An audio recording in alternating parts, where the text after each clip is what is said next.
A sua casa, o terraço da sua casa era um ambiente de grandes reuniões e de grandes decisões tomadas pelo seu pai na política. Desde quando você começou a perceber, a entender e a gostar daquele universo a partir dessa atmosfera que era tão próxima do seu convívio cotidiano?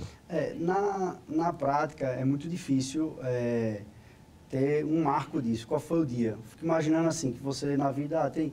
A partir desse dia foi quando eu fui para um estádio de futebol pela primeira vez e fiquei encantado com o time. Eu disse, não, eu gosto de futebol e vou querer um dia ser jogador de futebol. Eu nasci no ambiente da política, né? Então meu pai vivia de forma muito intensa a política. Como você disse, era no terraço de casa.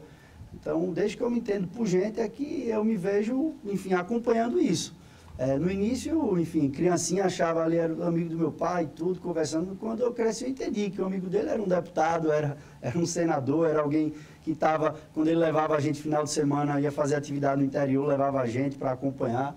Lembro que, coisa assim, eu lembro que a gente, quando ia para determinada cidade, aí ia com ele, eu ficava feliz da vida, porque na casa lá do prefeito tinha um cavalo para andar. Então eu ia para andar de cavalo. Eu tinha 6, 7 anos de idade e ele estava lá conversando, indo para o ato, tudo.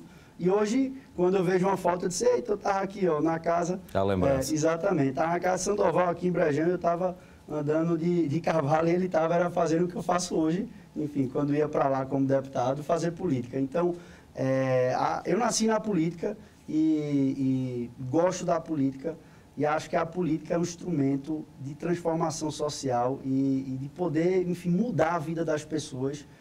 Basta ela ser bem feita. Então, por isso que é essa obsessão aí, por fazer bem feito. Você está trazendo uma lembrança de seu pai aí, que ia para os eventos e tal. Pouco antes de morrer, o então deputado federal Miguel Arraes voltou à sua terra natal, no Araripes, Ceará, e levou 2 netos, você e seu irmão, Pedro Campos. Isso.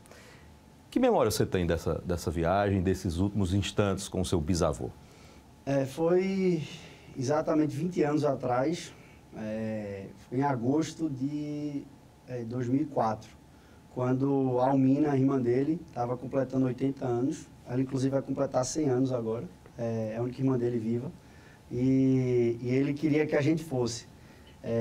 Eu lembro que eu viajei com ele, né? Então, que eu fui com ele, eu e meus irmãos, com a minha avó também, Ana.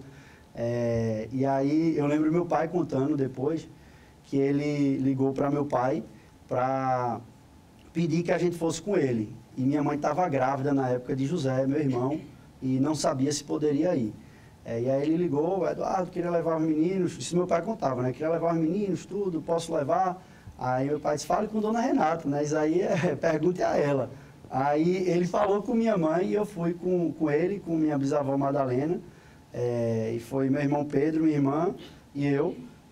E aí eu lembro que a gente foi visitar a casa da avó dele, foi visitar a casa da mãe dele, né? Da minha trisavó, a casa onde ele tinha morado. E fui visitar, enfim, a minha avó foi apresentar tudo, Padre Cícero, todo aquele, enfim, o entorno ali do Crato, Juazeiro, Barbalha, o Araripe, que era a cidade dele. Então eu tenho essa memória bem viva.